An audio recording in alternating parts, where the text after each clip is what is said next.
Do you get frustrated that you can't fix everything out there? I mean, I can't close the border. I can't fix elections. If you see what I see, you would like to have some concrete steps of what you can do to protect you and yours. And so we're going to get into that today on the John Lovell Show. We're off like a shot. Benjamin, are you ready? Boom! Are you ready, Camera B? We're doing it all now. Here we go.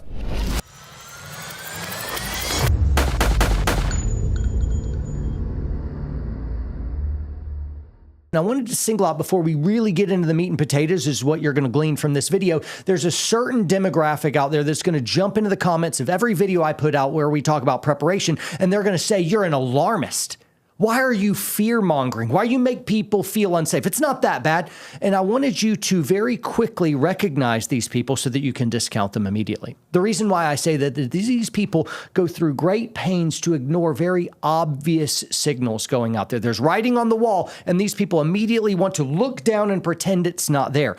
They are very fearful people already. And when they see somebody like you who are proactive and are making plans in case something went wrong, they see that and it makes them feel even more unprepared. It makes them feel even more fearful. Now, you're not fearful of the opposite of being fearful in uncertainty in the future is preparation in the present. I'm prepared, so I don't have to fear that anymore. I've got a good home defense plan, so I can really let down my hair and be able to just enjoy my family. And I'm not walking through my house at 2 a.m, strapped in a ghillie suit of no, I've got all kinds of layers of personal protection. I'm able to really kick up my feet, and I don't have to live in a state of paranoia. But these people that'll call you an alarmist, or they'll say that you're being a fearmonger, they are fearful people already. And your very existence makes them feel fearful. But it's not your fault. They were fearful before they saw you making steps to protect you and your family. It's a loving thing to do, to be prepared for come what may. It's just part of being a protector, provider, a leader, and a lover of those people that are entrusted into your circle. So good job for that. All right, guys, preparation, checklist, all that stuff. If you're a list person like I am, you're going to just dork out on this video. It'd be great. Some of the stuff you probably already got covered. Wonderful. This is a good review. I'll handle it in more of a systematic fashion. I'm going to tap into old military training where I'll use the acronym PACE. PACE stands for Primary Plans, Alternate Plans, Contingency Plans, and Emergency Plans. This is how I'm wired. And so no matter what I am really doing in life, if it's anything big or worth doing, I typically have my primary plan. This is what I'm going to do. This is the general idea. What if something changes though? Well, then my primary plan may shift into an alternate plan. And then let's say both of those things go to pot. Well, now I need a contingency plan. Big things have changed, and so the trajectory that should have happened didn't happen, and I'm going to have to fork off in a different direction. And so now what's my contingency plan? And then what if everything fails? Well, emergency plan then. And so I like to layer my thinking in terms of primary, alternate, contingency, and emergency. And through that acronym, I've got different stuff that we can fill in. So we will get started. Quick note on preparation in general, though. This is a modified Pascal's wager applied from the theology world into just preparation. If you are prepared for upcoming disaster and disaster doesn't happen, well, at least you get peace of mind in the present, but nothing really changes for you. You planned for something, didn't happen, you're okay. You could still be sitting pretty. However, if you didn't plan and disaster overtook you, well, now you're in really, really bad trouble. And so the cost of planning is very, very small. Now, you could plan in a really stupid way and mortgage out your house to buy nothing but food storage preps, and then your family goes into bankruptcy. And so that would be an example of preparation fail. But you guys got the spirit of what I'm saying. There's a high cost to not being prepared if something bad happened, right? And so yay for preparation. 3 cheers. Now let's jump into the very first one. This is our primary plan. The first thing I'd point out, and this is not in any particular order, but I would say some type of political advocacy. I think that you should be politically involved, know the issues. We're far past the time, politically speaking, when we could afford to be in a state of apathy. I mean, a decade or two ago, you could just go to work and you kind of check in and out of politics, but it didn't affect your day-to-day living so much. Now, politics is in your pockets. It's in your home. It's everywhere, and it's affecting every single part of our lives, which means you can't just check out and be apathetic. You got to be really well schooled up on the issues. On this, we have a shameless plug. We have an ad that really dovetails great in, and we'll jump back in. This video is sponsored by Hillsdale College. Hillsdale is now offering you guys 40 free online courses so that you can do something other than just veg out in front of a TV watching mind-numbing content that doesn't leave you any better.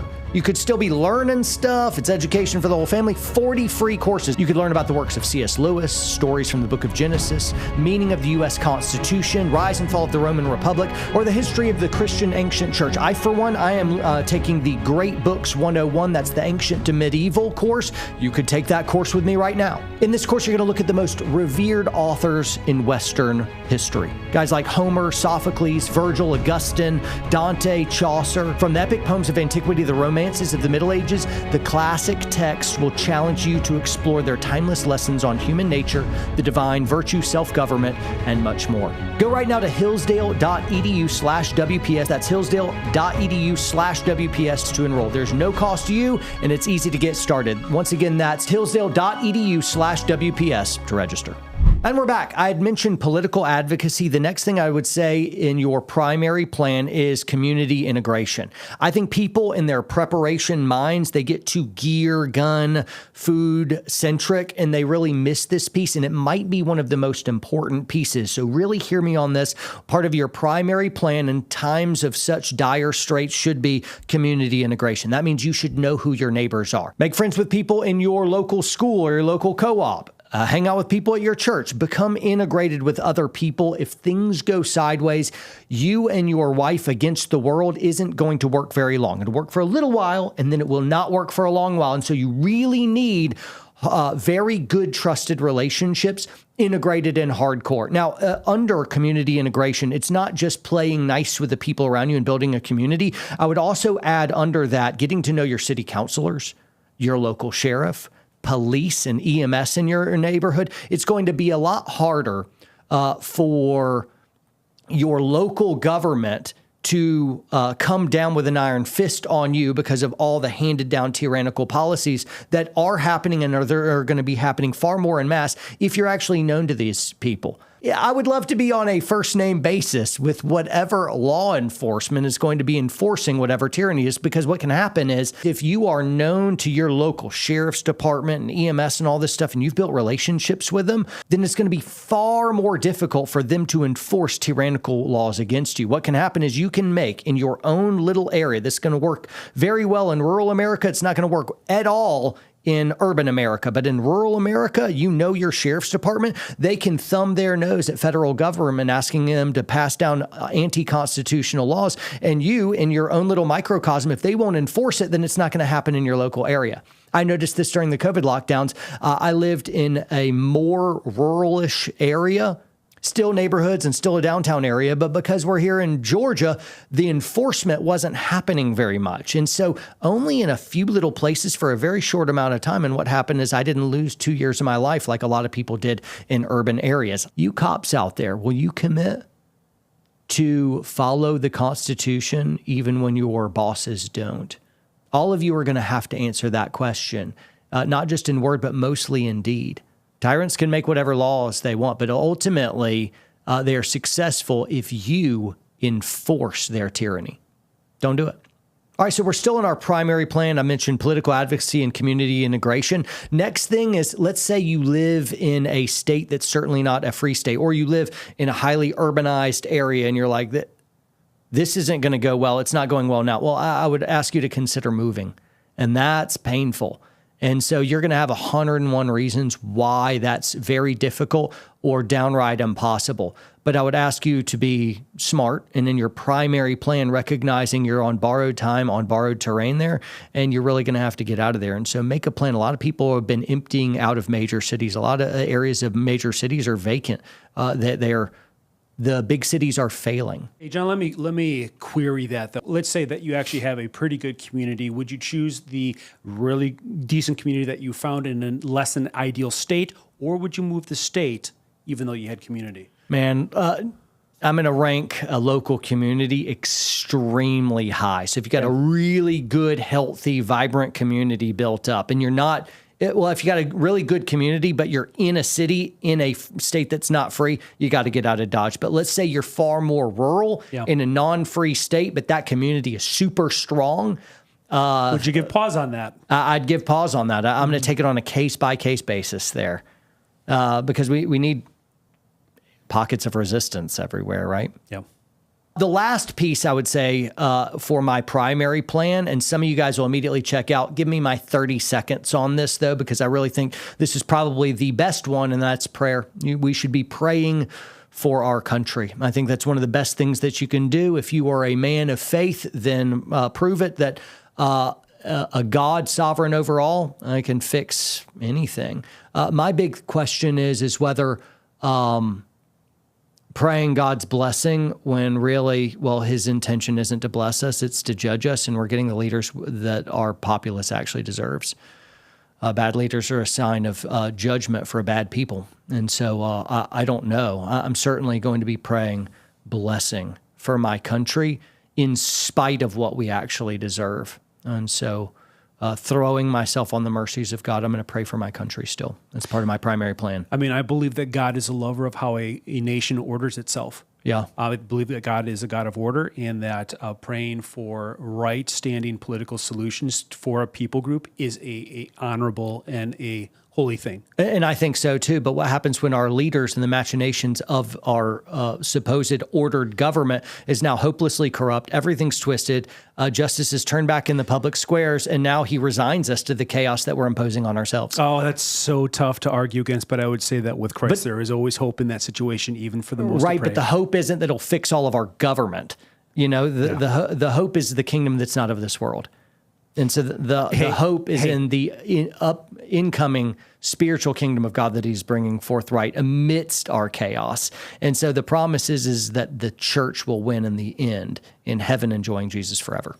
And I would also then add on that evil men be changed, dead in their tracks, like most of us once were.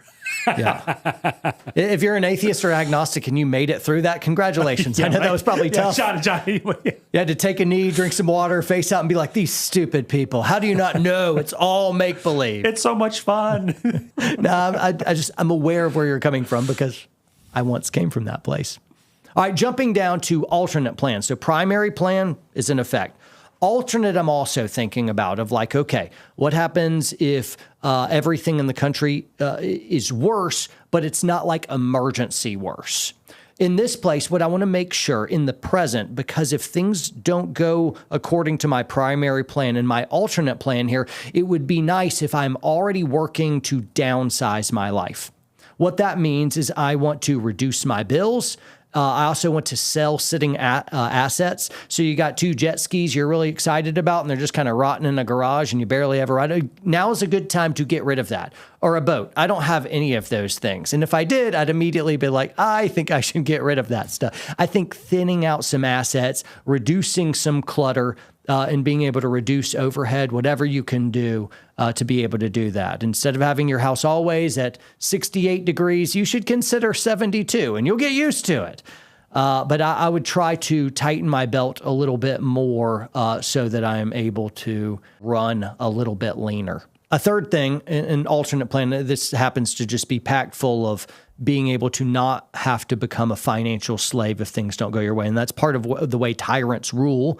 That's one of the main ways that they're able to enforce their tyranny is to impoverish the people. If you're fighting just to survive financially and they're able to keep squeezing you like that, well, you will not have the ability to really resist them. And so part of the plan of tyrants always is to bankrupt a nation. They're going to be wealthy. They're going to be great. They're going to control all the assets, and causing everyone to default on all their stuff allows them to seize all their stuff, control all the stuff, and then redistribute it. It's tyranny 101. This is how Marxism works. This is how communism actually works. And so whatever you can do to make sure in your alternate plan to be able to keep yourself from being made a financial slave, that would be a good idea. Now, in the C of our PACE plan, contingency, emergency preparations, this is where we're going to dork out.